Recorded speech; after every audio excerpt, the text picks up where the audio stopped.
Buenos días, hermanas y hermanos. Segundo domingo del tiempo de Cuaresma. Bella posibilidad que nos ofrece el Señor para renovar nuestra existencia en Él, para iluminar nuestra vida en su palabra.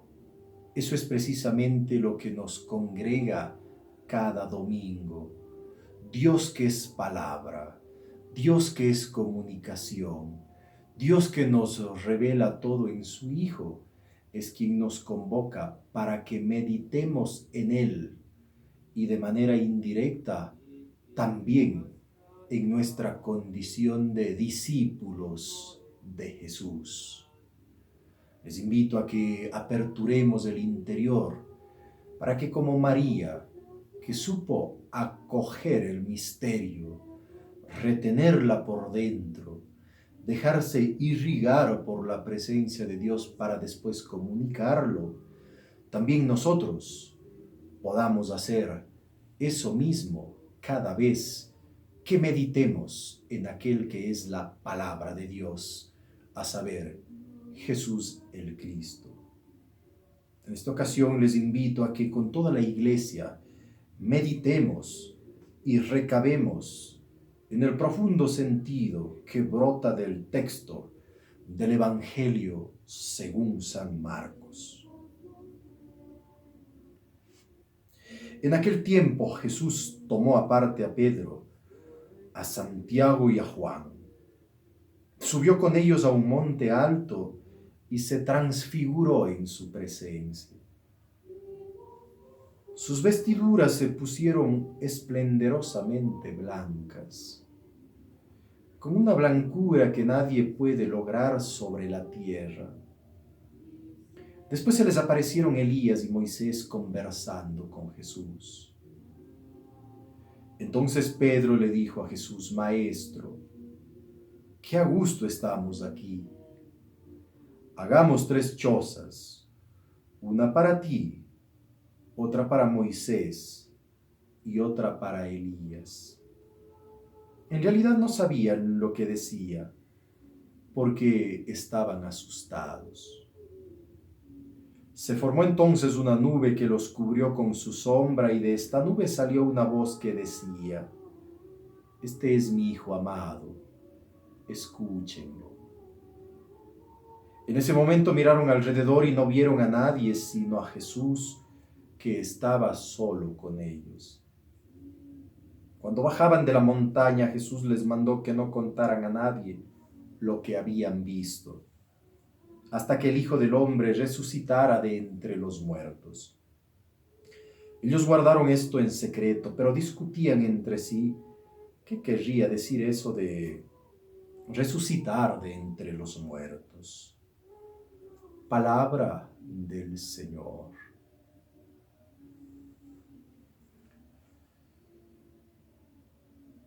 Bien, hermanos, este relato bíblico en la tradición eclesial es conocido como la transfiguración del Señor, cargado de una serie de simbologías que nos permiten decantar profundamente en el proyecto de Dios.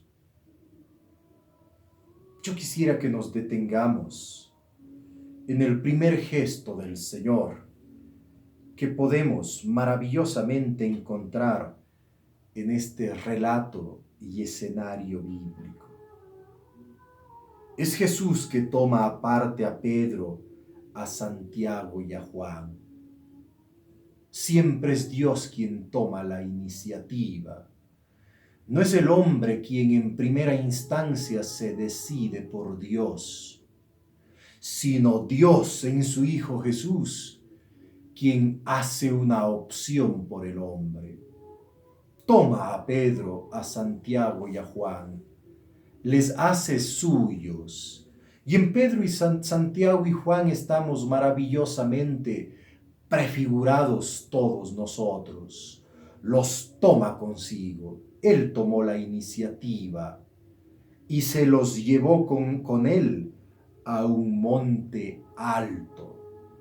A ver, hermanos, el monte en la tradición semita, en la concepción hebrea, no es sino el lugar de la manifestación del Señor, el espacio donde Dios sale de su ocultamiento, donde Dios revela su ser, donde Dios nos comunica su intimidad, donde Dios nos deja entrever sus entrañas, donde Dios nos permite contemplar la hermosura y la belleza de su misterio. En un monte estuvo Moisés y hablaba cara a cara con el Señor. Ahora ya no es Moisés, ahora es Santiago, es Pedro y es Juan, contemplando lo que Jesús les revela de sí mismos. Y es que aquel que ama no oculta, aquel que ama no pues se esconde, sino que por el contrario revela la intimidad, revela el ser, deja conocer, deja acariciar el interior. Y esa es la profunda experiencia que están viviendo los discípulos del Señor en el monte. No es posible seguirle a Jesús si antes no hemos subido con Él para contemplar su corazón, para contemplar su palabra, para descubrir su proyecto, para inteligir los sentimientos, los deseos, los sueños y los valores de Dios. Ahí están en el monte, en una experiencia de un encuentro íntimo, Dios con los suyos y los suyos involucrados en el misterio de Dios. Y es ahí precisamente donde el Señor se transfigura, donde el Señor se les revela, donde el Señor envuelve profundamente a aquellos que le están contemplando. Hermosamente el autor sagrado recurre a una serie de recursos literarios para querer comunicar experiencias profundas e inefables. Sus vestiduras se pusieron blancas, es lo que nos lo dicen. Y con ello lo que quieren comunicarnos no es otra cosa, sino un acontecimiento, a saber, que en Jesús está resplandeciendo la gloria de Dios, que en la sencillez y en la pequeñez de aquel que se agachaba para abrazar a los niños, de aquel que se agachaba para levantar a los muertos, de aquel que tocaba a las prostitutas, de aquel que abrazaba a los despreciables y marginados de la historia, aquel que tocaba a los leprosos. En ese humilde Jesús de Nazaret está resplandeciendo la divinidad, está apareciendo la gloria de Dios Padre, y por eso sus vestiduras blancas, vestiduras que en la tradición semita no significan sino la presencia de Dios que está envolviendo a un individuo, y en este caso a su adorable Hijo Jesús. Eso es lo que están contemplando los discípulos en el monte, eso es lo que están viendo sus ojos. Ojalá que también nosotros, hermanos, nos decidamos por subir al monte y contemplar la belleza de Dios, la hermosura del Señor que nos revela precisamente el adorable Jesús. Ahí en el monte se encuentran Moisés y Elías, personajes de la tradición veterotestamentaria que de alguna manera nos están indicando pues el sentido de la tradición judía, saber, la ley y los profetas. Moisés, que personifica la ley, y Elías, que personifica a los profetas, aparecen pues a los lados conversando con el Señor. Pero fíjense ustedes que es Jesús quien está en el centro. Mateo, que es mucho más explícito, dirá, pues es Jesús quien está resplandeciendo. No son Elías y Moisés los que tienen el rostro iluminado, los que están con las vestiduras blancas, sino es Jesús el Señor. Y con ello lo que el autor sagrado nos quiere indicar es que todo lo anterior, la ley y los profetas, tenían un propósito: señalar a Cristo, indicar a Jesús, comunicarnos la presencia de aquel que es la plenitud de la revelación, a saber, Jesús el Señor. El que es la luz del mundo es quien está resplandeciendo. Moisés y Elías tienen el rostro apagado. Es Cristo quien tiene en su ser la luz para iluminar nuestras tinieblas. Es Cristo quien nos comunica en su palabra luz profunda para clarear la oscuridad del hombre, para transfigurar ahora nuestra existencia, para transfigurar nuestro ser, para hacer de nosotros también resplandor del Señor en el mundo, para hacer de tu vida y de la mía una luz de Dios en la historia, una luz, una presencia de Él que ilumine la oscuridad y las tinieblas de los distintos entornos. Bellamente Pedro, en uno de sus saltos afectivos, dirá: «Qué bien se está aquí, maestro. Hagamos 3 chozas, una para ti, otra para Moisés y otra para Elías». Y es que al lado de Jesús, qué bien se está, qué buena sombra la que se desprende del adorable Señor.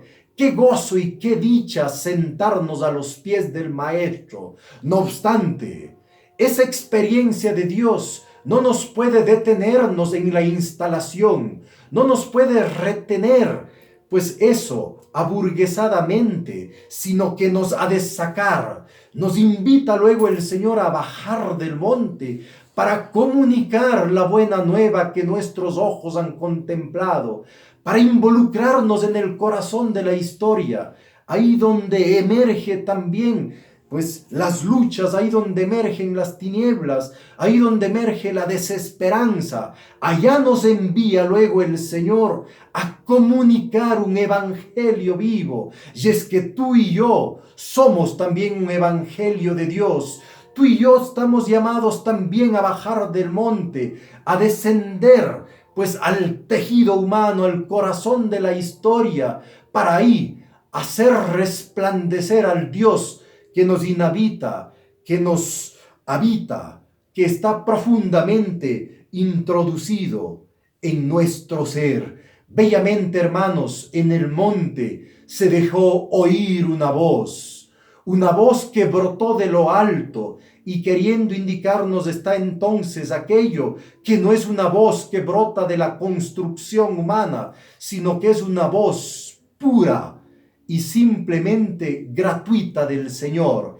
Este es mi Hijo amado, escúchenlo. Es la voz que se dejó oír en el monte. Tú y yo, hermano, estamos llamados a escucharle al Señor, a hacer de su voz nuestra voz, a hacer de su palabra el criterio y el horizonte de nuestras vidas, a oírle profundamente al Señor, a acoger su palabra. Escúchenlo a Él, ya no a Moisés, tampoco a Elías. Ahora es a Jesús a quien le hemos de escuchar, porque Él es la palabra del Padre. Él es el evangelio del Padre. Él quiere irrigar tu ser con su palabra de tal manera que tú como Dios también reflejes el misterio a tus hermanos, que tú como Él comuniques la buena nueva, que tú como Él pases por el mundo anunciando la luz a los que viven en tinieblas,